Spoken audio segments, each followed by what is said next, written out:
People always ask me, why didn't you put your picture on the book? Well, technically, I didn't put my face on the book because one, it was not going with the title, but two, what if you don't like my face?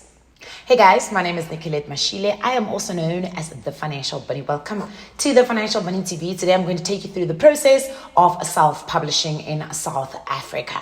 The reason why I'm doing this video is because I get asked this question quite a lot, and I think it's much better to put it into video and then just put it on YouTube so everybody can have access to it, right? Now, I think the most important thing before I get into this video, understanding what is the other side of self-publishing. The other side is that you would be in contract with a publishing company and they would publish on your behalf. Now, it's very key and very important to understand what that means. It means that you're going into a contract where you are partnering with them to actually publish this book. Yes, you are the author, but you are giving them right for a certain period of time and in certain territories to publish your book. So it's important to make sure that you understand what is the nature of that partnership and how you potentially can get paid. Now, I must at this point make it very clear that I do think that if you have the means and you've got the resources, it's probably better to self-publish than go a publisher's contract,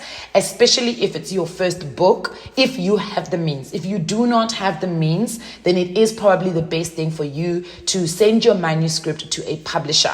Now, in most cases, publishers do also go out there, and I want to use the word headhunt because it's the word that I know, but similar process of headhunting. They will commission someone to write a book, whether it's a celebrity, it's an influential person, it's an expert in a field. They will go to them and say, we would like you to write a book that we would like to publish in partnership with you. So it does become a little difficult if you have not been commissioned by a publishing company to write a book where you are handing in your manuscript and they need to obviously assess based on their requirements and their specific needs, right? So that's very important for you to understand. I think the other thing is also in your contract or partnership contract, it's important to understand what they are going to provide for you and what you still need to do on your own. And I think for me, when I first wrote my first book, What's Your Move? This was one of the first things that actually put me off. Now, for many people that might not know, I come from the advertising space. In actual fact, I am a qualified communication specialist, right? So one of the biggest things that I did when I worked is that I worked in a 360 or a through-the-line agency. So I'm quite privy to what it costs to market, what it costs to advertise, and what publicity, earned media versus paid media actually costs. And a majority of the publishing contracts do not differentiate between what marketing is and what publicity is. And those two things are very much a huge difference between them. Yes, they all fall under the same ambit. However, they mean very different things because the type of budget that is put behind earned media versus paid media looks very different, okay? In actual fact, some cases, there's never actually a budget behind earned media other than the people that are working on it being paid their salaries. But when it comes to paid media, at least you know you're paying for billboards, you're paying for digital banners, you're paying for space and all of that hype. So I think it's quite important before you choose the path of self-publishing to understand the differences between all of those things. So as I said, what put me off on publishing contract was the fact that they told me at the time that forget how much they were going to pay me. I think I was getting 15% of like the total cost after their costs, I think. And I was like, if my book is like priced at like 200, they still need to minus things like their printing cost. They need to minus things like distribution cost. Then obviously the bookstore takes its own discount. Literally, what would be 15%? It's like 15% of 30 rand. Like I was like, guys, it makes no sense. So that's why I went the route of publishing, self-publishing. But however, again, I must reiterate that it's important to have your own resources. Though these days, it seems like it's a lot easier to self-publish because a lot of the resources that you're going to need are probably easily available, or AI, for instance, has made them quite easier for you to be able to do. Things like Canva has made it easier, ChatGPT has made it easier, so there's quite a number of tech that actually really helps. I know there's a new thing called, it's a writing tool, it's an AI tool that helps you write. All you got to do is to input, obviously, the topics that you want to discuss. Now, do I highly recommend those things? I think maybe the process is not the actual writing, but obviously if you're looking to edit, those kind of things, Grammarly is there to help you as a writing tool. So there's quite a number of things that really do help you, but that's not what I'm here to discuss. I'm here to discuss primarily the process of moving from deciding to write a book and ultimately putting it into somebody's hands who is a reader or a consumer, right? So the step number one is to write, right? And I think this is the step that a lot of people take for granted. People get so overwhelmed with everything else, with the whole process, and instead the one process they should be actually focusing on quite a lot is the actual writing. Make sure that you're writing an absolutely stellar book, because at the end of the day, a lot of people, especially if you are unknown or you're known to smaller circles, your book is going to speak for itself. So it needs to be a good book, because people are not going to go by the fact that it's Michelle Obama who wrote the book, or it's, Vusi Tembakwayo who wrote the book, or it's DJ Spoo. They're going to go by the fact that they do not know you, and the book and its material is actually what's important. I would also say cut the fluff. Most books are fluff, 60% of it, 40% is where the core is. A lot of people like to elongate their chapters for no reason. After you've written your manuscript, go back and read it and cut out the fluff. This is before you actually send it to an editor, because in most cases, you are very lucky if you find an editor who will tell you honestly and say, this is fluff. Right? Some editors don't do that. They really just edit based on what you have given them. So you want somebody who is going to design the book with you, but you've got to make it easy for them. And I will never, ever stop thanking Wesley Thompson, who is my editor.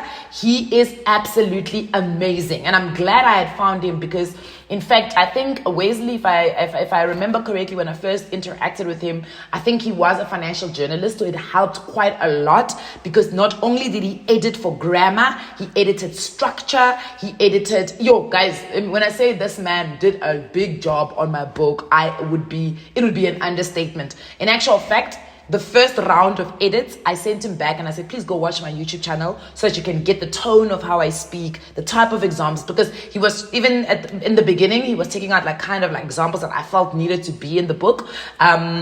Especially like words in vernac, and that's my style of speaking. So it was very key for me to have him actually read. So I think one of the biggest things that you're going to do is to invest in a really good editor, right? Now, an editor, it goes without saying, should not be needing to edit things like spelling and all of that stuff. You should do that even before you actually send him the manuscript. So step number one is to make sure that you get a really good editor. Step number one, write a really good book. Step number two, get a really good editor. I would say take at least 60% of your budget and put it into a good editor. Right, now your book is edited, and now the manuscript is edited. You've printed it out, you've checked all the corrections, you've decided on taking the corrections or rejecting the corrections, and now you've got a solid manuscript that is ready. So at this point, you've got two choices. You can either go take it to a publishing company, or you can decide to go through with the process of actually self-publishing. The next step that you would be doing at this point is to get the book typeset or designed. So basically, yes, books need to be designed. And I'm not talking about the cover, I'm talking about the flow of the book. So you'll find in certain books, there is the heading is written in italics, and then there's like a quote at the bottom. These are things that you generally will add at the end, things that you want to highlight. So you'll send it to a typesetter, and they will give you obviously the imprint page, the page where it's a title page where you can do your signing, and then the cover page, and then page one starts with your foreword and all of those things, right? Actually, before I even get into the foreword. So this is now the typesetting. I also think parallel to this process, send your book to somebody that you trust in the space that you're working in or the space that you're writing in. If you're writing in the self-help space, obviously get a psychologist or a mentor or somebody that you really trust to read your book and write a foreword. My book was forwarded by John Manike, who heads up consumer financial education at Old Mutual. And it was important for me because I looked at the work that Old Mutual does in the financial education space, and I wanted to align myself with them. And that's why I gave him my manuscript and I said, please read. Also, you don't want to overwhelm the person who's doing your forward. So try and summarize the book for them. Give them key points of things that you say, anything that you think may be contentious, that maybe if they read the book, they might miss, but it can come and bite them in the future. Rather put those things out there. Say, look, I don't believe in balloon payments, and I've put it in the book. I don't know what your feelings are about it, because you don't want somebody forwarding your book and then later on they find themselves in trouble because someone's like, you wrote a forward for this book, which means that you validated what the book's contents are, and now you are backtracking on it. So it's important to make sure that you are highlighting those types of things. Give them a chapter outline, what your summaries are in each chapter, and what are the contentious things that may come back to bite them. Right, you're doing these two things parallel to each other. Then you send the forward, obviously, to the typesetter. Then they slot it into the book, right? So now you've got a typeset book. You kind of know what the book is going to look like. They will also give you like a print ready file of the book. Another parallel process that you need to be doing at this point is, now you know what the book is about. You have a feel for the book. You know what kind of feelings it gives people. This is the time for you to start now actually designing the cover and the back page. And I say the back page because people forget to design the back page. A lot of people concentrate on the front page and forget that there's also a back page. On the back page, the other thing you want to do is to make sure that you've got a little synopsis of what your book is about. What you may have seen from people who maybe are like well-known authors, they will also get like a New York Times writing a little thing, or somebody else who's an author writing a little thing about what the book is about. That usually happens like after the second cover. So that will be your first cover that you are designing. Then after somebody reads it and makes those comments, you can then include them on the cover at the back of your book, right? So I wouldn't worry too much about people giving you those little comments and recommendations, especially if it's your first book. Rather get the book done, get the front and the back designed. People always ask me, why didn't you put your picture on the book? Well, technically, I didn't put my face on the book because one, it was not going with the title. But two, what if you don't like my face? Okay? I don't want my face to be a turn off and a deterrent for you to read a really good book. In fact, I'm going to tell you guys the mistake I made with my cover. The mistake I made with my cover is that I made my cover pink. And a lot of men were like, oh, this is not a book for us, or we're not really going to read it because it must be a book for women. And it's not a book for women. What's Your Move is for everybody. The reason why I made it pink was because I did put a lady caricature on it, and it was her being on top of her finances. And obviously, as a woman, I relate to women, and that's why I put a woman. But the book is not necessarily for women. So that was also one of the reasons why I did not put any of I don't want my face on the book at all, because I don't want people who find me irritating, because they do exist. You can't like everybody. I'm not money, so not everybody's gonna like me. So I didn't want that to become a deterrent for someone reading my book, right? Or even buying the book. The other mistake that I made with my covers, I made it white. And I made it a matte cover. So the problem is that anything you touch that left residue on your hands would end up on the book. So what I saw a lot of people doing is they were laminating their books, or they were covering it with a plastic cover. Now I'm hoping that in my next book they don't have to do that. So I'm trying to actually see if I can make my next book even hardcover. It is quite expensive, but I'll talk a little bit about the cost of printing coming up, right? So very, very important to make sure that you think about even the smallest things, the interaction that a person is going to have. I think if you are really famous, you can put your face on the cover, because the amount of people that like you versus the amount of people that don't like you is probably, quite imbalanced. So you probably can go with that. But for me, my book was for everybody, and I didn't want somebody who didn't like me not to read the book because, oh my God, Nicolette is so annoying. Like, her face pisses me off. Because it happens. It happens. You know what I mean? So anyway, now you've got a cover that is being designed. Typesetting has been done, manuscript is ready, and it's been edited, and you've checked for gremlins. There's a big word called gremlins in the writing space, and it's basically things that pop up, like too much space. Maybe the typesetter forgot to put one comma, and then they put two spaces after a comma, or maybe it's a spelling mistake. You gotta check for all of those things. Again, you don't want the credibility of your book to get knocked based on spelling, based on grammar, and based on inaccuracies, right? I don't want to talk about the person who suffered these things because they were rushing their book. And that's the other thing. I think it's important to understand that the process of writing a book should not ever be rushed. Do not rush the process, because you are going to burn yourself. The other thing that you must not forget to design is the spine. Too many people design their books, they do the front cover, and if they do remember, they do the back cover, and then they forget the spine. Remember, the spine is there where the book is thick, and that usually is where your name goes. And if your book is thick enough, you can put your name, you can put your imprint, you can put even a design there. But if it's thin, obviously, you might not have the opportunity to do that. I actually have a book in reference. It's a friend of mine, his name is Zama. I helped him write, didn't help him write. I helped him get the book from manuscript to it being an actual book in its hand. And every single time Zama called me, I'm like, Zama, what do you want? And he'll be like, oh, I just need help with this. And I'll be like, oh my God. But you know what? It was actually one of the most fulfilling people I've ever helped, because I saw his commitment. And every single time he would call me, I know that he would have done. What I liked about Zama is that before he called me, he had already attempted to do something. So he will say, hey, I'm at this process, I've done this, but I don't know, I'm hitting a roadblock, I'm not really sure what's the next process, or who do I go to? And then I'll give him some contacts of people to go to.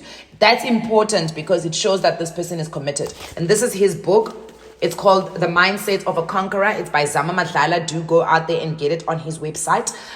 So front cover, back cover. So what Zama did is he put his face on the back, right?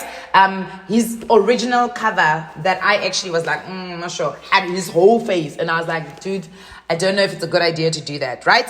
And then this is the spine. So you see here is the spine of the book, and that's also, so because his book is thick enough, you can see he's got the title of the book and of course his name, right?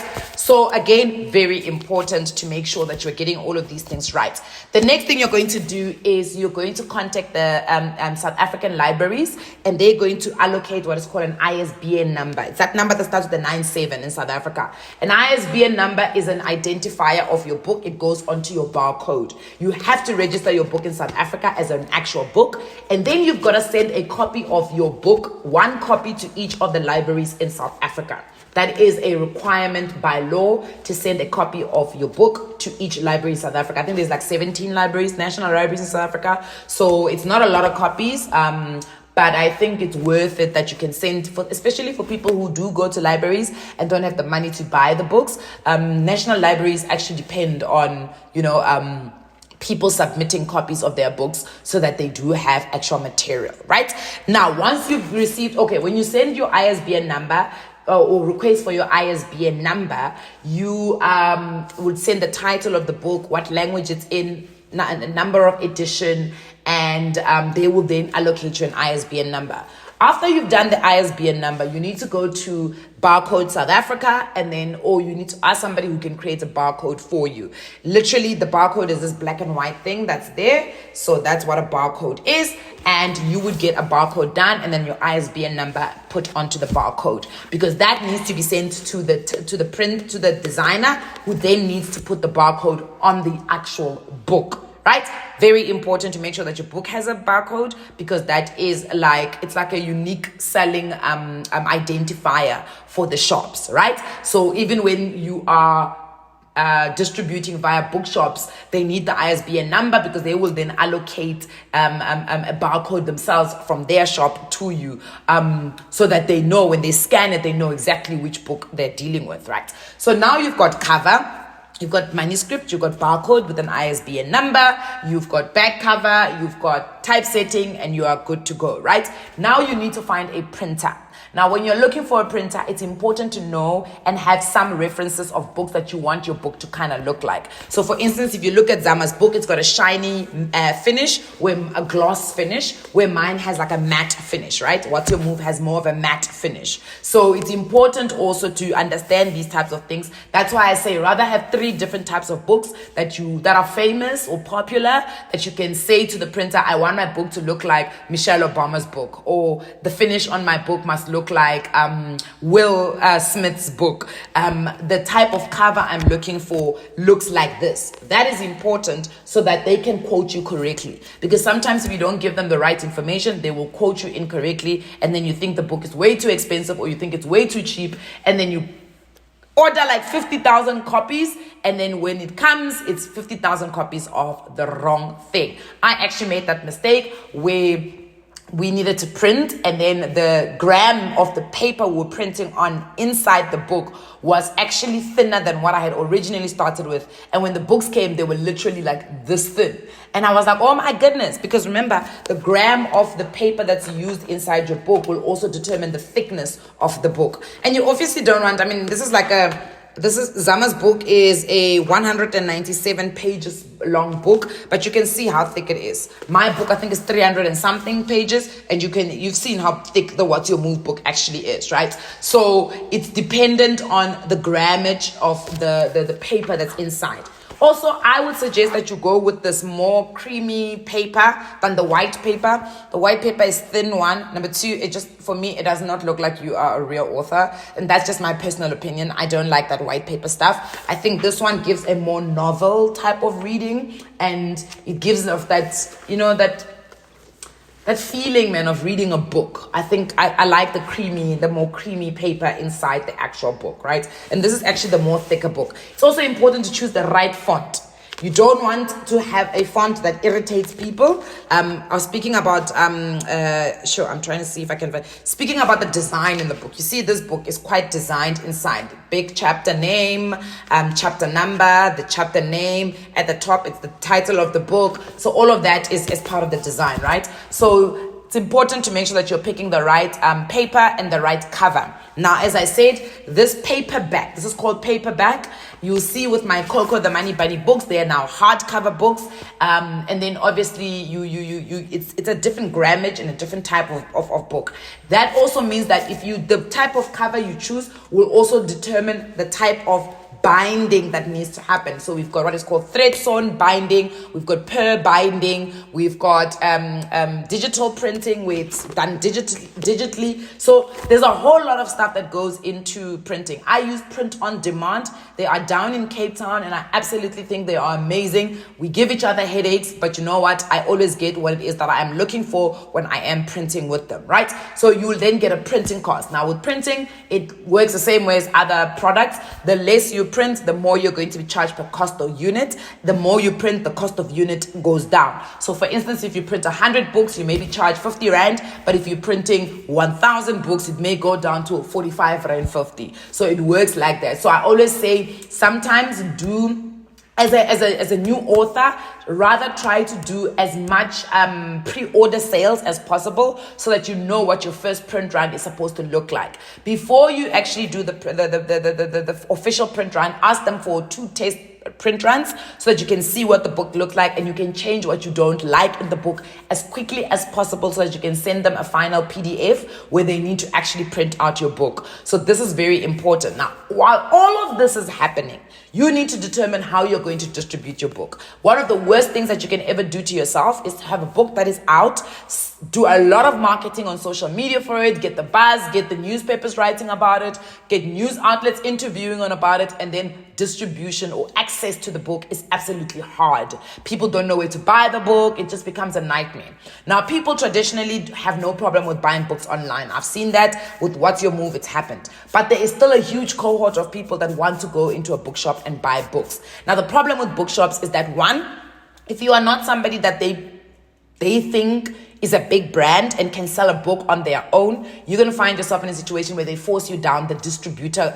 process. This means that you still need to get another middleman who's going to now distribute your books to the actual bookshops. These are people that usually have very good relationships with bookshops. The problem is that they also come at a cost. Now you can imagine if you need to print, you wrote the book, you did all of the design and everything, and then you need to now print the book, and then you send it to your distributor. Your distributor says, I take 30%. And then you go to the bookshop and the bookshop says, I take 45%.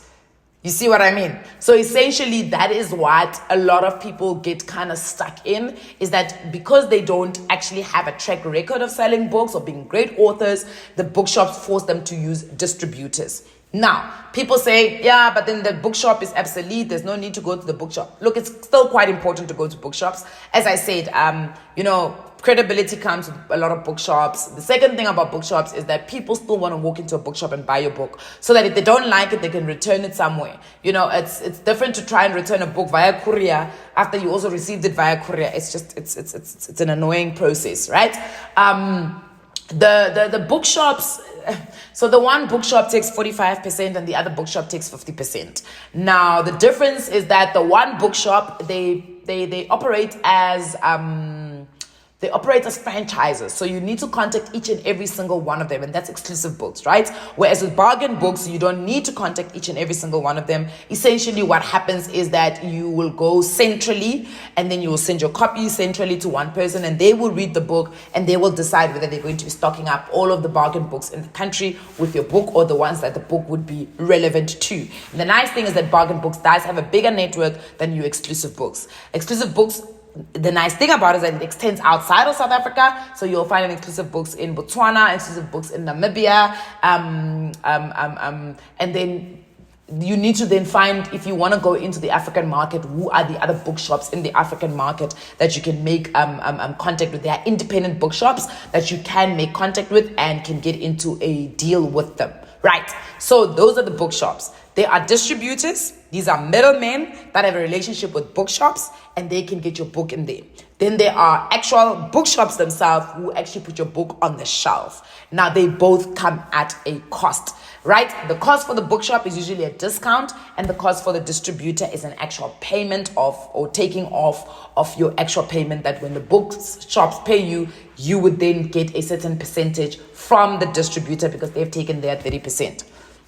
Again, this is very key. So think about it this way. If you have a book that costs 280, it means that 160 already goes to you, because remember, the bookshop takes 50%. But remember, you're going to minus your printing cost. So let's say your printing cost is 50 Rand. It means that you're left with 110. On 110, you must still pay 30% to the distributor. So this is why we say the business of book selling is not as easy as everybody makes it sound. It looks even more bleak if you go publishing company, because they're going to minus everything, their costs first, then the bookshop, then the distributor, and then give you 15% of what is left. So I'm not here to bash publishing companies. I'm just here to give you guys the realities of what I have faced and what it essentially looks like.